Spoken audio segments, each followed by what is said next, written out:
East and West রাজশাহীতে হানিফ মামার কালাভুনাই best. আর এই হলো সেই বিখ্যাত হানিফ মামা, যার কালাভুনা খাওয়ার জন্য সেই দূর দূরান্ত থেকে মানুষরা রাজশাহীতে চলে আসে।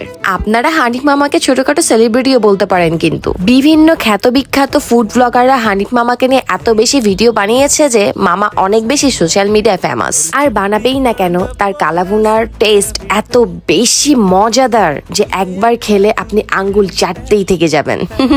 নওহাটার হাটের দিনগুলোতে প্রত্যেকবার তার ছোট্ট দোকানে মনকে মন মাংস বিক্রি হয়। আমি গল্পে গল্পে জিজ্ঞেস করছিলাম, মামা আচ্ছা দিনে কটা গরু আপনি জবাই করেন বলেন তো? মামা কয়, আরে মা 8-10টাও চলে যায়, মাঝে মাঝে তার চেয়েও বেশি। তাহলে চিন্তা করেন কত সেল হয়। এই গল্প শোনার পর আমিও মনে মনে চিন্তা করছিলাম, ইস আমিও যদি খুব সুন্দর করে রান্না জানতাম আর সিক্রেট আমারও কোনো রেসিপি থাকতো, তাহলে ওই যে হয় না ইদানিং খুব ফেমাস দেখা যায় যে ভাবির হোটেল, ভাবির এই রান্না, ভাবির ওই রান্না, তাহলে আমিও একটা আপনাদের জন্য মার্জানা ভাবির হোটেল খুলে বসতাম।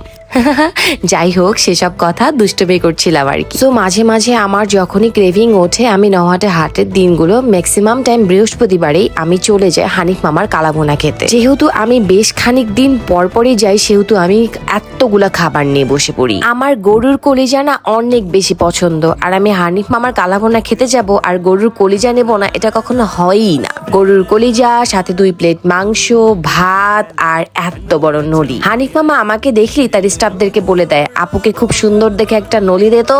অন্যান্য দোকানে কলিজাগুলো ছোট ছোট করে কাটে যেন মশলা ভালো করে ঢুকে, কিন্তু হানিফ মামার দোকানে কলিজার সাইজগুলো একটু বড় বড় করে কাটা, কিন্তু ভিতরে মশলা ঢুকবে না এমনটা হয় না। খুব সুন্দরভাবে ভিতরে মশলাগুলো খুব সুন্দর করে ঢুকে যায়, আর খেতে তো অসাধারণ।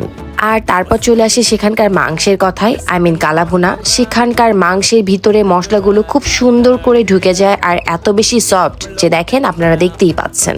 মুখে দেওয়ার সাথে সাথে খুব সুন্দর করে গলে যায়, আর খেতে তো মনে হয় যে আপনি অন্য কোনো দুনিয়ায় চলে গেছেন। আমার নলি খেতে ভালো লাগে, কিন্তু এই যে একটা অসুবিধা, আমি নলির ভিতরের জিনিসগুলো বের করতে পারি না। আমি মামার দোকানের একটা স্টাফের হেল্প নিয়েছিলাম ভিতরের জিনিসগুলো বের করার জন্য, তারপর সেটিও খুব সুন্দর করে খেলাম। এত বেশি ছিল, নলির ভিতরের ক্যালসিয়াম গুলো খেতে আমার অনেক বেশি ভালো লাগে।